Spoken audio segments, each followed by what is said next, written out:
Well, hello and welcome to Galaxy Moonbeam Night Site. We are the retro show where we talk about just about anything and everything having to do with the baby boomer generation, our youthful years, even before that, even to some degree after that. I'm Mike. I'm Smitty. And I'm George. And speaking of the baby boomer years, what would be your favorite year when it comes to the magnificent miracle known as Disneyland? Today we're going to talk about our first visits to Disneyland. No, not Disney World. This was decades before Disney World. No, not Disneyland in Tokyo. We're going to talk about good old Anaheim, California, and the marvel of the mind of a gentleman by the name of Walt Disney. His dream come true in 1955. It was a place called Disneyland, at that time out in the middle of nowhere. Got my good pals here, Smitty and George, the Galaxy Gangstas. And we're going to talk about those days. And you folks out there, if you're in your 50s or 60s or maybe even 70s, you're going to remember Disneyland as it was before and as it never will be again. You imagine getting a total thrill out of a cup and saucer ride, then this is the show you need to be listening to for the next near future. Smitty, what's your recollection? Well, Mike, I remember I was probably about, maybe not even 10 years old. I remember probably maybe 7 or 8 or so, which is, believe it or not, the last time I went to Disneyland. I've only been there once, believe it or not, and it was a fun time. The main thing I remember is that I was my dad got for me one of those caps that they used to sell, and the cap had the Donald Duck bill on it. The little honker horn? The little honker horn, yeah. And I had that, and I was so proud to be wearing that. And I believe they sewed my name into it, too. But just like anything, when you're a little kid, it's an amazing thing to be there amongst all the different stimuli. You have the visual stimulation of seeing all the rides and the characters and the sounds and being there. I remember I went there with my mom and dad, my aunt, and my grandmother, who were here visiting, and it was really a fun event. And I understand certainly why kids just love going there and seeing all the different things. And I don't recall a lot of detail about everything, but I do remember just the excitement of being there because you just hear the name Disneyland. We're going to go to Disneyland. Well, Smitty, I've got a few years on you. I've got a couple years even on my good friend George here. But let me tell you how far back I go as far as remembering Disneyland. I probably was taken there. I would have to think it would probably be in 57, maybe 58 or 59. It's one of those certain childhood memories that far back you remember almost like it was yesterday. Others are distant, and your brain wants to please you. Mm-hmm. So your brain will fill in the spots that you can't quite recall or remember. But what I do remember in the Disneyland of the late 50s, they had the rides. They had the Mr. Toad ride, the Cup and Saucer. I believe they had the Dumbo ride. They had Tomorrowland, Rocket Ships to the Future, which was basically a merry-go-round, but you sat in a little a composite or spaceship, and you pulled this joystick and you would go up and then you would go down. Mm-hmm. That was about it. It would totally put everybody to sleep today. But I remember there were other attractions that were a little less sophisticated. I remember, George will remember that the WinMac, the little gas-powered race cars that would have a propeller on the back, and they were little cars, and you'd tie a string to them and they'd go round and round in circles.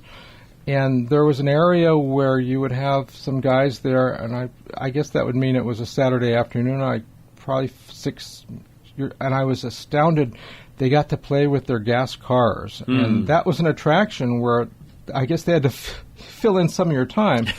And there were very basic forms of visual entertainment, like I say, that little gas-operated race cars. Some of the guys had the gas-operated airplanes, and there was no Pirates of the Caribbean. We'll talk about that. But the first visit, and it probably wouldn't do true justice if we limit ourselves to first visits because we were probably very small, and our recollections wouldn't be strong. But I can remember very well my second or third visit in 65 or 66, and there was a Wonderama, just something just beyond anything you could put in your mind that had opened, called the Pirates of the Caribbean. George, tell me about your first ride on the Pirates of the Caribbean.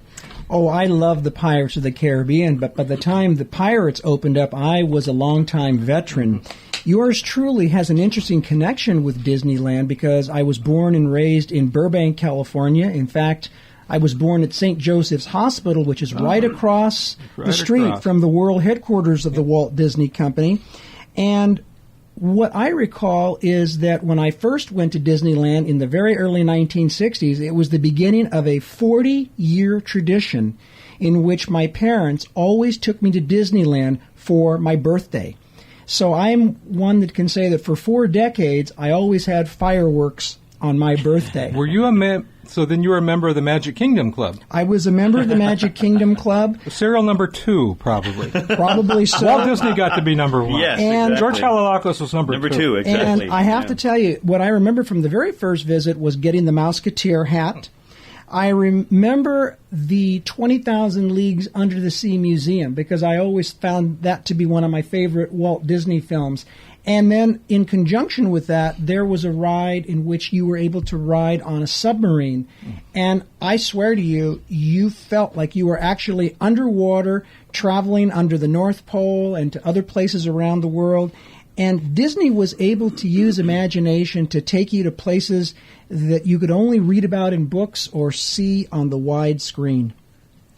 And you talk about it was the voyage, the undersea voyage. What was the ride? Voyage through liquid space, they called it. But was that the submarines, and you'd board the submarine, and it was as though you descended, but you really didn't. You went underground a few feet to what was underneath to what was later known as the Matterhorn. It was an underground subway system that was filled with water. Correct. And they had the exhibits. Remember the mermaid? I remember the mermaid, and I mean, it was so real to me. That's what was so amazing. And for me, I remember that at the same time, concurrently, there was a television show on Sunday evenings titled Voyage to the Bottom of the Sea. Mm-hmm. And I was always intrigued about it. It involved the submarine sea view. And here I was able to live out my fantasies of being able to pilot a submarine and to actually travel to these far reaches of liquid space. The other thing that I remember, Gilbert and Mike, was that when I went to my first visit to Disneyland, that Tomorrowland featured someone riding on a rocket belt that was produced by the Bell helicopter division of the Textron company that was used in the space program quite extensively at the time. And because we were in the midst of a space race, Disneyland had all the latest equipment and things going on there that made you feel like you too were going to travel to the moon and maybe to Mars. A lot of those exhibitions and rides are really something. I'm remembering now watching the one with Mr. Lincoln, with Abraham Lincoln, and I remember being a little kid and kind of watching it. And wasn't sure, is that really a person or is that a mechanical, and it was very well done, and I remember that. And the other one I remember is going on some kind of a ride with my dad, and it was sort of it made you feel, I can't remember which one it was, George, Mike, maybe you guys might know what it is. You were like climbing up, and there were planets and things, and it was kind of like it wasn't, it was probably one of the earlier rides. I'm talking 1968, 69, somewhere in there, where you kind of went up, you felt like you were going up, and there were like planets, as I recall. It's a very vague memory, but little snippets that stay in your mind. When you're a little kid, some of these things stay with you for your entire life. Well, Walt Disney originally, and you mentioned Burbank, George, and this is going to be a little tie-in because I always like to woo George with things that he didn't know before, and that really limits my repertoire because my buddy here seems to know everything. But, George, let me tell you something. Walt Disney had a vision, and his vision was not to create this place in Anaheim at all. But it was a vision of a place where children and their parents could have fun together, and his dream of a magical park, believe it or not, George, centered around Burbank, California. His original plans for the park were 8 acres next to the Burbank Studios, the original Disney Studios, and where families and employees of his could go have fun and turn back the hands of time. And World War II actually put a halt to those plans because they had little jobber shops out there, and Burbank was as big as a defense town as actually San Diego was in World War II. But during that time, because he had to put his plans on hold for the 8 acres, number one, he realized he's going to need a lot more than 8 acres to fulfill his dream. And secondly, it gave him time. It gave Walt time to come up with new ideas and creations for this magical park. The other thing is he had a very difficult time with financial investors, because it's very difficult to ask people to invest in a dream, which is basically what Disneyland was to Walt Disney. But finally, in 1953, Walt had the Stanford Research Institute conduct a survey, and they came up with a 100-acre site in Anaheim, which was basically orange and peach trees. And part of the requirements is that they had to have enough room. 100 acres accomplished that, because Walt had these ideas to build rivers, waterfalls, mountains, flying elephants, giant teacups, a fairy tale castle, moon rockets, and, which we all remember, an authentic turn-of-the-century Main Street. They came up with the Anaheim, and they ended up with 160 acres. And like I say, it was just nothing but orange groves. The other requirement by Stanford Research, it had to be near a freeway so people could get there from L.A. But the most interesting part, George, is that when Walt got his financial investors together, he only had 12 months to put the original Disneyland together, and he did it in 12 months. Construction for Disneyland began in July of 1954, 12 months before the grand opening of Disneyland, and they said it couldn't be done. But Walt Disney made that famous statement, which I kind of live by today: when you dream a dream that you believe in, anything can be done. And coming from Burbank, George, let's fast forward many, many years. What if Disneyland had been in Burbank? Would Johnny Carson have had a whole new line of materials to write about? How hot was it today in Disneyland? It was so hot. It was so hot. That Dumbo. Yeah. George? You know, it's amazing to think about what the alternative timeline would have looked like. But what your words and retrospection on the origins of Disneyland reminded me of was a saying by Ray Bradbury, the famed science fiction writer. And he said that the best thing to do would be to turn over the government to Walt Disney and his people, because they know how to get it done in on time, below budget, and to make it exciting and fun for everybody. Yeah. And that reminds me of some other impressions that always remain with me following my first visit to Disneyland. First and foremost, the cleanliness of the place. If you dropped a gum wrapper, not that I don't know why you would, but if you happened to do so, someone was there to immediately sweep it up. And the perpetual garden-like atmosphere of Disneyland all year round was very stunning.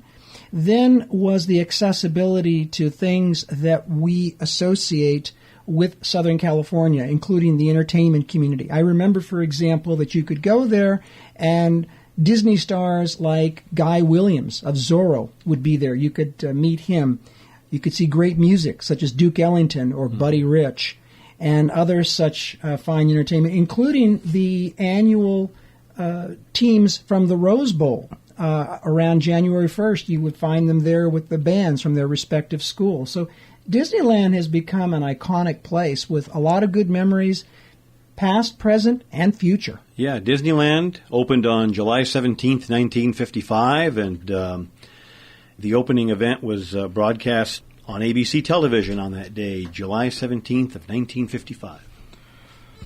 We have so many stories to tell, our recollections, and you, the listeners, would have your own recollections, too, of the first time you visit Disneyland.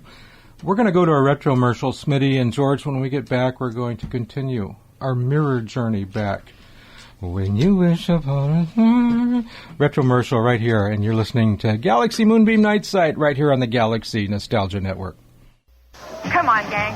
This year, everyone wins at Disneyland. Right, Mickey? Right. We've got RCA TVs, Mickey Mouse watches, hurry up, collectible pins, PSA tickets, and Kodak cameras, popcorn, and passports, even 1986 Pontiac Firebirds.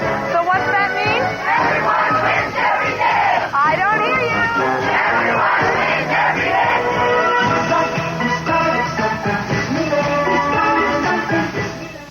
Well, welcome back to Galaxy Moonbeam Night Site here on the Galaxy Nostalgia Network, and that was a vintage commercial for Disneyland from 1985, and you too can win a 1986 car if you enter. Maybe a little bit too late for that, Mike. Yeah, we were talking about Disneyland and our memories of Disneyland earlier in the show, Smitty and George. You know, Disneyland, just to wrap up, they had Adventureland, Frontierland, Fantasyland, and Tomorrowland. And, of course, Main Street. That was Disneyland version 1.0. If Walt had lived to 2014, he would have drawn some blueprints for an area of Disneyland called George Haloulakos Land, because Yes. This guy over here has some ideas, and I think he and Walt Disney may have come way back from the same bloodline, but George is going to share with us something he's been working diligently and dearly on. George, tell us about it. Well, gentlemen, I'm very pleased to announce that I have published my third book titled High Flight. And the subtitle to that is Aviation as a Teaching Tool for Finance, Strategy, and American Exceptionalism. And I wrote High Flight based on a lifetime affiliation for the aviation and aerospace industry. And this was my effort at honoring the past and inspiring the future by taking a look at several iconic aircraft programs down through the decades that have had a profound effect on our history, on our lifestyle, indeed on how we're able to do the things that we do, not only here in the United States, but all over the world. And so I'm very pleased to have this book come out, because it was an opportunity to not only integrate my work and research experience, but also to include a number of important people that have been a part of my life since I was a child and up to now, including you guys, because you're part of this book as well. Well, thank you, George. Both Mike and I are very proud to announce that you've released this book, and certainly you're already a published author with other releases that you've had. And I'm really curious. The subtitle, Aviation as a Teaching Tool for Finance, Strategy, and American Exceptionalism. And how did you come up with the idea, George? I know that you've always been a big fan of flight, as you mentioned, but how did you come up with the nucleus for creating this book? Well, the aviation industry, based on my experience and connection with it, is an excellent prism through which we can learn practical applications of so many various disciplines, including the two that I'm most proficient in, namely corporate financial theory and finance, but also history. And what I find interesting about this industry is that as you learn more about it, you're able to get a practical and historic perspective on so many things that have a profound impact on so many aspects of our life. This industry has literally changed the whole landscape of the world. One such example is that global travel, once considered the province of a privileged few, is now accessible to everyone. Economic commerce is now on a widespread level, never before imagined. You'd have to go back to the pages of Jules Verne to imagine the scale at which aviation has had a truly transformative effect on our lives. And also the ability for our nation to defend and protect the liberty and freedom of our citizens anywhere in the world. And I think finally what I would say is that back, almost 200 years ago, two famous French authors, one fiction and one nonfiction, Jules Verne and before him Alexis de Tocqueville, coined the notion of American exceptionalism. That is, a nation founded on the idea of liberty and freedom, the opportunity to apply your wisdom and take risks to advance the progress of human knowledge and progress. And I thought that it just was a wonderful opportunity to talk about how the visions of the past have become the reality of the present and the future. Well, George, in a lot of your research and studies, you obviously have a passion for flight and aviation. I think that's an American original. I know there were French designers of airplanes. Sikorsky designed the first helicopters, but it seemed like mainstream aeronautics, airplane travel, jet travel, Boeing, is something that was germinated, grown, and raised here in America. And because I think it's an American product, that being aviation as a destination, aviation as a weapon in wars, aviation as an exploratory mechanism, do you see America continuing leading the way as far as aeronautics and aviation as cutting edge of tomorrow, of the future? If you had asked me that question a week ago, it would have been a definitive yes. But in recent days, I read a public statement that, in fact, I commented on via my LinkedIn network, in which the CEO of the Boeing Corporation has publicly declared that Boeing is no longer going to pursue a moonshot program, quote unquote, like the 787. And I made the observation that this represents a historic departure from Boeing's storied past. Indeed, the very opening chapter of my book, High Flight, talks about how Boeing bet the entire company on a single aircraft, namely the 707 and KC-135, that launched the commercial jet age and helped win the Cold War. And since that time, Boeing has launched multiple generations of aircraft, such as the 747 and others, that have transformed global commerce and our lifestyles. And each time, Boeing literally risked their entire financial stake. Now what we're hearing is that Boeing is opting from a play-to-win strategy to a play not to lose or avoid being second-guessed. And I think, and Mike, you know this because you're a marketing expert in the context of word mapping, when you enumerate and express such a sentiment, it has a cascading effect throughout the organization. And I would defer to you on this, but I think that type of declaration calls into question whether that trend will continue. Now, of course, there are other companies like Lockheed, Northrop Grumman. They are also pioneers. I don't expect those companies to go from a play-to-win to play-not-to-lose strategy. At least I hope they wouldn't. I'm very disappointed to hear that Boeing has opted for that.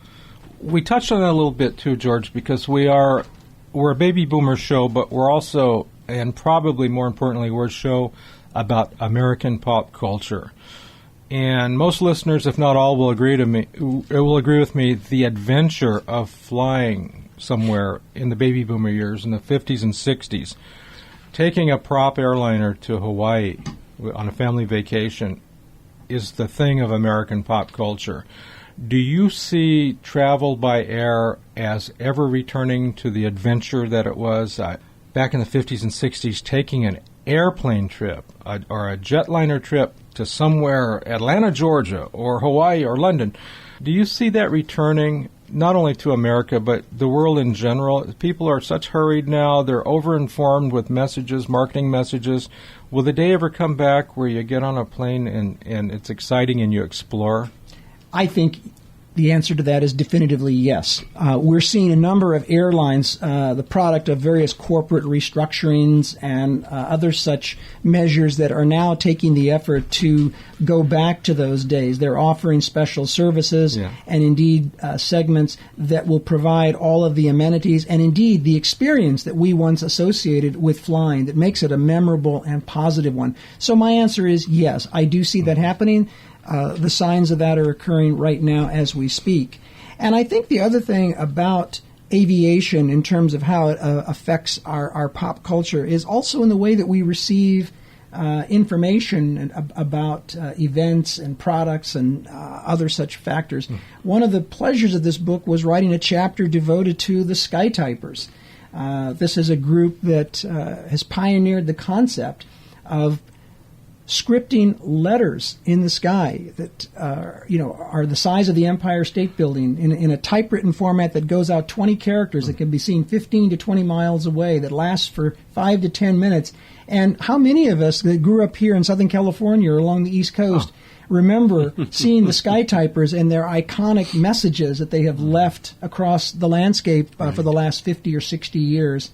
So I think aviation continues to be a very vital and important part of what we're doing. Skytypers are now, in fact, I write about this in the book, that they've actually integrated that with an internet service called Sky Texting. So you're able to have interactivity between your audience on the ground with their cell phones and their cell cameras, and you're able to literally send these messages that are printed in the sky that they go viral. So even in the a technology that goes back so far, such as skywriting, is now sort of being married to the digital age. Very much so. George, we had the opportunity to to preview a chapter from your book, Chapter 5, Game Theory, in which you talk about the PBJ B-25 Mitchell. I just wanted to comment what a very interesting chapter that is. This aircraft, as you label it, a difference maker in World War II, and just some of the parallels that you draw between this aircraft and certainly some of the things that are applied to business, taking the initiative, being bold, leveraging strength with technology. Just some of these topics that you talk about are very, very interesting and certainly would be applicable to daily life, not just only business, but daily life. Well, thank you for that, Gilbert. That was part of my goal here, is that the lessons that you take from this are applicable not only in a professional sense, but also in a spiritual or personal sense as well, as being able to take initiative and to organize and to pursue your dreams and to literally fly high in any venue that you pursue. And that's the message that I want to communicate to everyone here. And that includes not only members here, of our audience that are here in the United States, but elsewhere around the world. I want to give a special shout out to those of our Galaxy Nostalgia listeners that are perhaps in the European continent or specifically the United Kingdom. Even though this is a book that deals with a lot of American aircraft, I have a chapter in here that is devoted to some British aircraft, namely the Vulcan aircraft and the Harrier aircraft. And so not only do we salute the United States Marine Corps and their legacy that goes from, as you said, the B-25 Mitchell to the C-130 Hercules, but also the Harrier aircraft, a British aircraft. And then also I want to mention the extraordinary people that I was privileged to interview over the years to make this book a reality. Gallery of heroes, not only including former United States astronauts, but pilots in the U.S. Air Force and even the Royal Air Force. Indeed, I want to make a special mention about Chief Pilot Martin Withers from the United Kingdom, who flew the Vulcan aircraft in the Falkland Islands War that is talked about in great detail here. And they were very generous with their time and giving of themselves to help make this book possible. So I salute them for their efforts on defending liberty and freedom, but also for giving of themselves to share the lessons of aviation and continuing to keep aviation heritage alive with what they do with the Vulcan to the Sky Foundation. That's wonderful, George. And certainly, again, as I said at the beginning of this segment, Mike and I are very proud of you, and we're very pleased to be associated with you. I'm hearkening back to the very first program that you joined us on, program number 69, Man, Moon, Media, and Myth. And then we did another one that's related to this topic, which was the one on the 55th, the Boeing anniversary.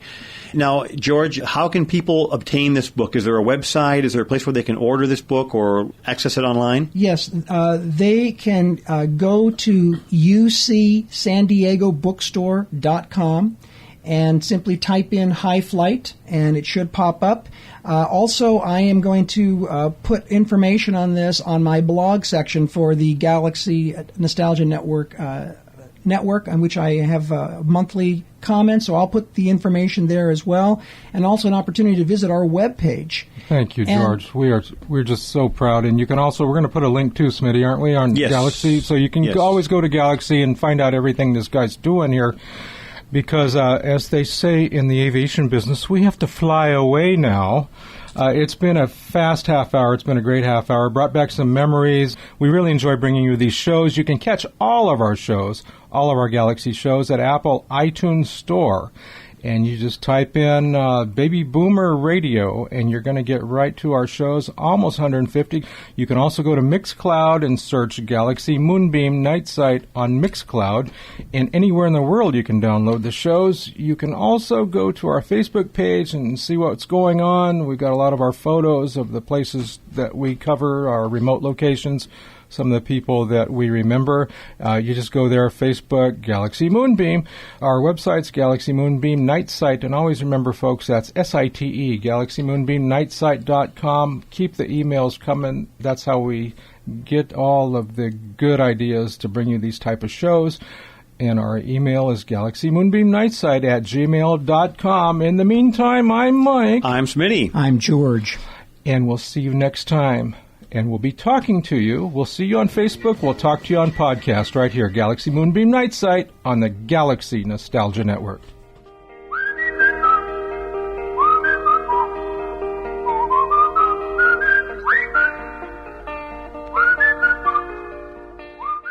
This is the Galaxy Nostalgia Network.